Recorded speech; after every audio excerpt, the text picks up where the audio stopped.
Hello hi दोस्तों, CMSC YouTube channel में फिर से एक बार आपका हार्दिक स्वागत है। आज हम जितने भी हमने जो टॉपिक्स पढ़े थे उनसे संबंधित कुछ क्वेश्चन लेकर आए हैं। तो जितने फैक्ट वगैरह समझे थे, उम्मीद करता हूँ कि आप सभी क्वेश्चनों का आंसर देंगे।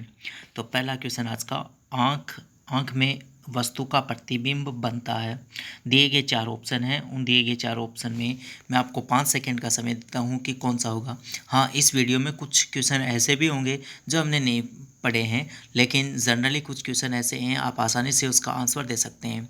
तो पहला क्वेश्चन शुरू करते हैं कि आँख में वस्तु का प्रतिबिंब बनता है दृढ़ पटल पर, रक्त पटल पर, दृष्टि पटल पर, कॉर्निया पर। तो इसका सही आंसर है दृष्टि पटल, इंग्लिश में इसे बोलते हैं रेटिना। दूसरा क्वेश्चन, मनुष्य के हृदय में होते हैं। तो मनुष्य के हृदय में यानी आलिंद और नीले होते हैं, तो कितने आलिंद और कितने नीले होते हैं? तो इसका सही आंसर है 2 आलिंद और 2 नीले। 2 आलिंद और 2 नीले। नेक्स्ट क्वेश्चन, हाँ ये देखें, हमने विटामिन के बारे में खूब सही तरीके से पढ़ा है। तो विटामिन से संबंधित क्वेश्चन है, विटामिन का निर्माण किस अंग में होता है?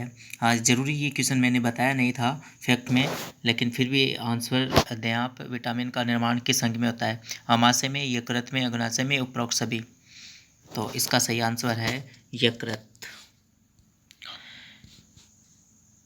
रक्त, नेक्स्ट क्वेश्चन, रक्त का थक्का जमने में मदद करता है। उम्मीद करता हूँ कि ये तो आप सभी लोग बता देंगे, ये हमने पढ़ा भी था विटामिन से संबंधित कि कौन सी ऐसी विटामिन है जो रक्त का थक्का बनाने में सहायक होती है। तो रक्त का थक्का जमने में मदद करती है कौन सी विटामिन? तो विटामिन के है इसका। और विटामिन के का रासायनिक नाम क्या था? नेप्थोक्विनोन या फिनोक्विनोन था। नेक्स्ट, यदि कोई व्यक्ति केवल दूध, अंडा और रोटी का सेवन कर रहा है तो उसे रोग हो सकता है। यानी जो व्यक्ति केवल दूध, अंडा और रोटी का सेवन कर रहा है, जिसमें प्राणी भोज्य पदार्थ भी ले रहा है, कुछ अनाज में भी।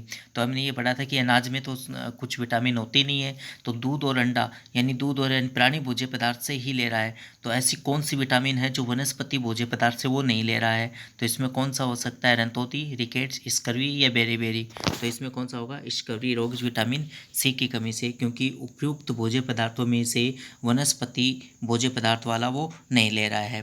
तो उम्मीद करता हूँ कि बाकी रोग भी आप बता सकते हैं। तो एक बार दिए गए ऑप्शन में हम जिक्र कर लेते हैं। रतौंधी किस विटामिन की कमी से? विटामिन ए की कमी से होता है। और रिकेट्स किससे? विटामिन डी की कमी से होता है।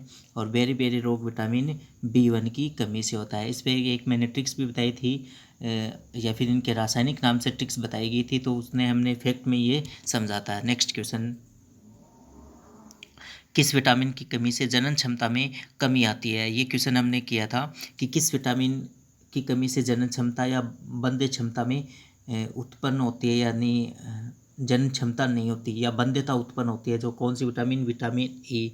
Vitamin E, vitamin E. और विटामिन ई का रासायनिक नाम क्या है? विटामिन ई का रासायनिक नाम, फिर नेक्स्ट क्वेश्चन देखें, हैजा रोग किससे होता है? हैजा रोग, हाँ रोग वाला हमने नहीं पढ़ा। जैसे ही हम आगे नेक्स्ट वीडियो में हम रोग पढ़ेंगे, तो कुछ रोग बैक्टीरिया जनित होते हैं, कुछ वायरल होते हैं, कुछ फफूंद होते हैं यानी कवक जनित होते हैं। तो हैजा नहीं बताया गया था, मैं डायरेक्ट इसका आंसर बता देता हूँ। हैजा बैक्टीरिया विब्रियो कोलोराई इसका जीवाणु होता है।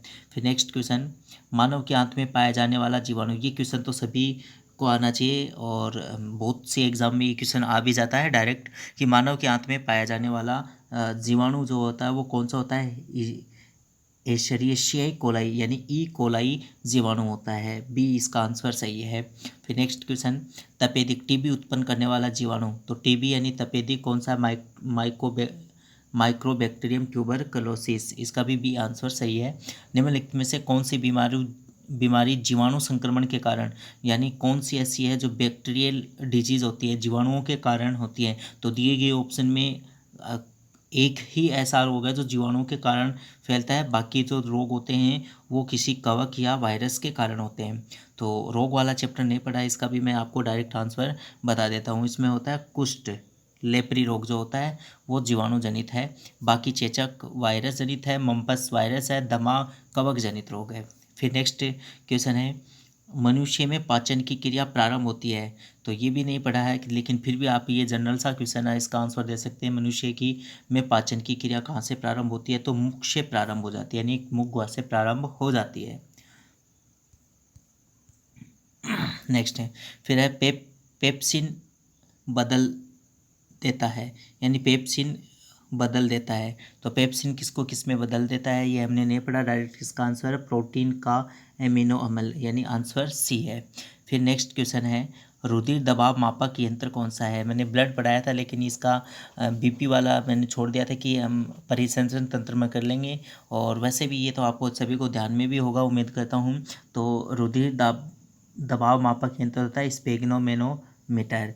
ईसीजी हृदय से संबंधित है। स्टेथोस्कोप जो होती है वो भी हृदय की धड़कन को मापने वाला यंत्र होता है। नेक्स्ट क्वेश्चन है, फिर हीमोग्लोबिन में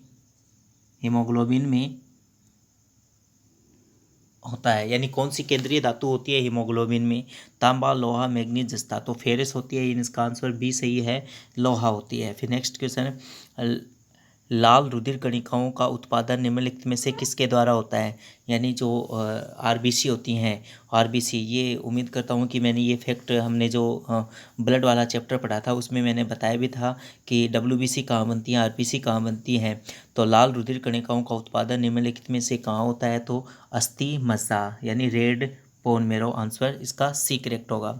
फिर रुधिर वर्ग बी वाला व्यक्ति निरापद कौन से रुधिर वर्ग के व्यक्तियों को रक्तदान दे सकता है? ये भी मैंने एक सारणी बनवाई थी कि कौन सा बी वाला व्यक्ति निरापद, यानी कौन से व्यक्तियों को रक्तदान दे सकता है? तो बी वाला बी को भी दे सकता है, और ऐसा कौन सा है जो इससे ले सकता है, यानी सार्वभौमी ग्राही कौन सा है? तो ए बी। तो बी वाला व्यक्ति बी और ए बी को दान कर सकता है। नेक्स्ट है, मस्तिष्क के किस भाग में भूख लगने व भोजन से तृप्ति अनुभूति कराने का केंद्र होता है? यानी मस्तिष्क का ऐसा कौन सा भाग है जिसमें भूख और भोजन की तृप्ति का अनुभूति करवाता है, वह कौन सा भाग है? तो इसमें आंसर है, ये हमने पढ़ा नहीं, तो डायरेक्ट इसका आंसर आप जान लें, हाइपोथैलेमस होता है इसका। फिर मानव शरीर में यूरिया का निर्माण कहाँ होता है? तो मानव शरीर में यूरिया का निर्माण कहाँ होता है? तो यूरिया का निर्माण, इसका भी आंसर डायरेक्ट जान लें, ये कृत में होता है।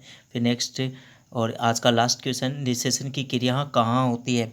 यानी निषेचन जो होता है वो उसकी क्रिया कहाँ होती है? ये भी हमने जनन तंत्र नहीं पढ़ा, इसका भी डायरेक्ट आंसर आप ध्यान में रखें, इसमें अंडवाहिनियों में निषेचन की क्रिया होती है।